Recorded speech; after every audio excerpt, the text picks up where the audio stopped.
to Southeast Asia.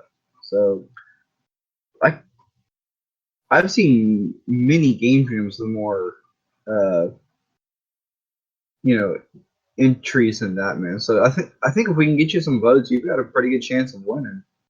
I do hope so, but I never count on that. So I've seen many games that have like really really good quality, and yeah, I'm just hoping for the best, but I'm not really uh, worried about whether I will win or not. Yeah. The point is, if I can get as much as exposure to have more players to play my game, then I'm sure my game can improve much better after I got those feedbacks from new players. Yeah. Yeah, right now I think your high scoreboard has 35 or so names on it. Yep. But I keep seeing like no name players pretty much when I play rounds. So I don't know if they're on the boards or not. You mean they have no name on top of the spaceship? No, I mean it's like player and then just a string of numbers. Oh, okay. But I Usually, don't I don't think I see them in the leaderboards. oh, So okay. everyone on Okay. the leaderboard actually has a name attached. Oh, okay. Yeah, those are default names if they don't change. So yeah, they should. They are like real players actually. Yeah. I'm trying to remember some of the AI names. My iPod's almost dead right now. I'm trying to turn it back on so I can see some of the names.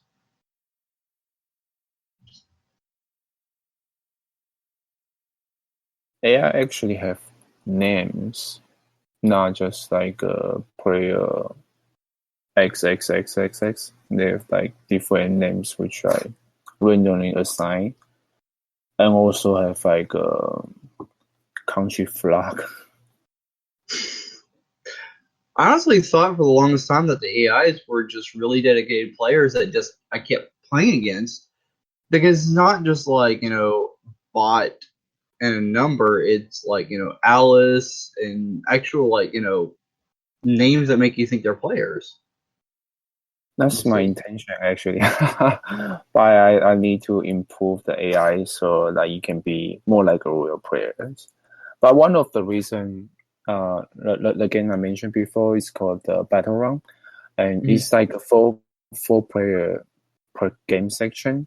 So every time you play a game section, you have to actually wait for four real players, assuming they are those are real players. And one of the biggest problem for me for my game right now is because my game just started. I don't have not many uh real time players, and I don't want them to wait. So that's why I mix the AI players together with the real players. Mhm. And I think it works well for my part, and I just need to improve the AI part more so it can be more challenging, because right now the AI is kind of like dumb and if you know how to like handle the spaceship movement, AI is Yeah, quite easy to beat. Yeah. yeah, that's what I've come across is once you learn the different vulnerabilities, like pretty much like the health levels of the different ships, you can get some slightly different strategies to take them on. hmm Sometimes you just have to head rush them or bump them into something. You can take them out, and other times you have. It's a little bit better to stay a little bit of a distance away. hmm They all act pretty much the same. yeah. So I need to improve that part and to give the players more challenge for next few updates, I guess. You should definitely talk to Sam, uh, Sim Ragiri. He's one of my previous guests. He's doing an AI for Oh, like pretty much from scratch. oh And he might be really? able to give you some tips and pointers. Oh, okay. He's at Okay. Voyager Games on Twitter. Oh, okay. Yeah, that'll be awesome. Yeah. So yeah, like one of them is named Druid. You've got Leo with a whole bunch of O's. I think a Lilith, a Oh, Link, Link is Ruth. nice AI too, actually. So how did you come up with this fish ship, dude? I thought it was a whale until we were talking about it in the warm up. Oh, okay. Yeah, the fish is one of my other, not games, but beta, by just tasting game something. Some site I just like some game I publish on iOS, but just to test out some of the ideas. And I have another game, it's a fishing game, where it's like a 2D fishing game, but the camera view the player in like a sink or something, so you can actually see the fish underneath.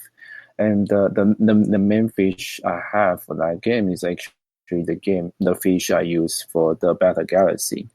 And when I was designing different type of a spaceship, I was like kind of like out of idea what kind of spaceship I want to use. So I look at the fish, I say, oh, the fish is cute, why not just put the fish in the game? And then my friend asked me, he's like, why you have a fish in the spaceship? I said, why not? It's a game, it's my game, I can design whatever I want. That was my thought, was why not? Yeah, why not? So it's like, yeah, eventually, you can just put the fish in and to give the fish actually a unique way to attack. And the feedback turns out to be quite fun. Many people like the fish. Actually, it's quite fun. It's just fun to watch attack because the head grows like 3 times and just chomps down on the other ships. Yeah.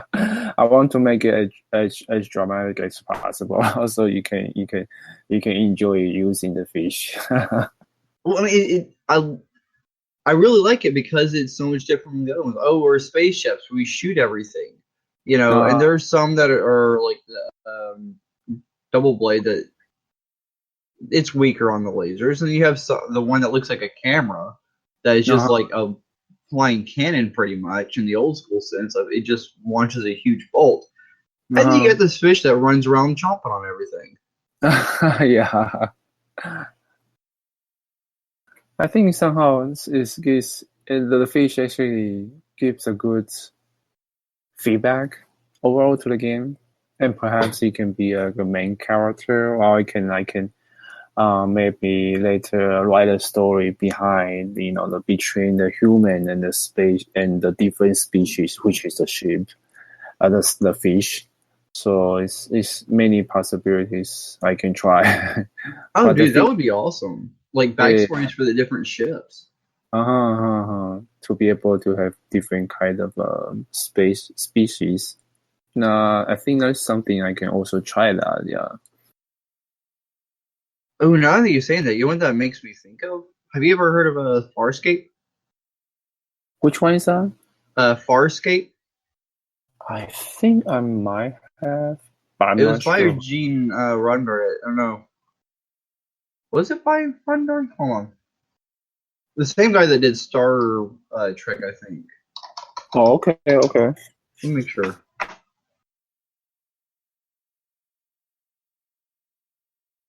No, it's not. It's actually by Rockney, I guess, of O'Bannon. It was actually done by Jim Henson Productions. Okay. Well, what is that about? So a USAF space pilot testing a brand new kind of ship, one that can go like through the air and into space. Mm-hmm. He gets sucked into a wormhole and goes across a galaxy, and they actually have a living ship called Moya. Mm-hmm. That it's like a space whale, pretty much. Oh, okay. So it's just really cool that way. Cool. That's what it made me think of. I think spaceship doesn't necessarily need to be like a typical spaceship. It's just up to your imagination anyway. And as long as it's fun, I think players will enjoy playing it. Yeah, I think you're right about the whole spaceship doesn't have to be like a conventional spaceship, I've got a game I'm working on called Rocket Box, which I've mentioned many times in past episodes. Mm-hmm. And the basis of it is, you're a literal wooden crate to you looking down on it with a rocket end on your butt, flying around and shooting on UFOs. And some of them, like the basic one that I call a Luno, because it's kind of crescent shaped. It's not a whole lot different from your double blade. Okay. Like, in the whole, it's got the two wings and the cockpit is in the back center of it. Mm-hmm. But like I've got the big circular mothership that will spawn the other ships and stuff like that. But I've got one that is kind of reminiscent of like the giant flying dragon theme from the Avengers. Oh, okay. But it's actually more. It's kind of like that, but it's also kind of like a train. You've got different sections that you'll be able to blast apart. Oh, okay. That sounds cool. So yeah, I completely feel you with just because it's a quote unquote spaceship doesn't mean it has to be a spaceship. Yeah, it's a game anyway. Yeah, everything can fly. But yeah, man. Only other thing I really wanted to ask about was how do you handle the back end of stuff?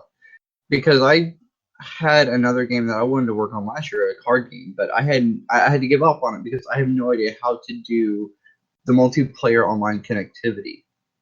Oh, okay.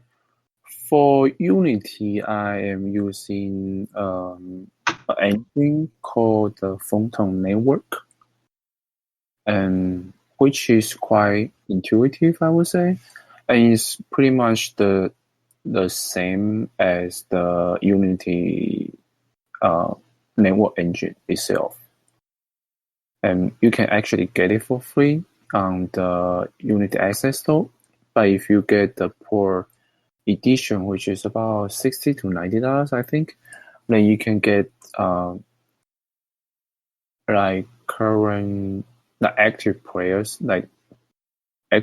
up to 100 players online at the same time for up to 60 months, which I think is a pretty good deal. And if you just want to try it out, you can get up to like the simultaneous online players for like 10 total, but you can just try it out for free if you want. Yeah.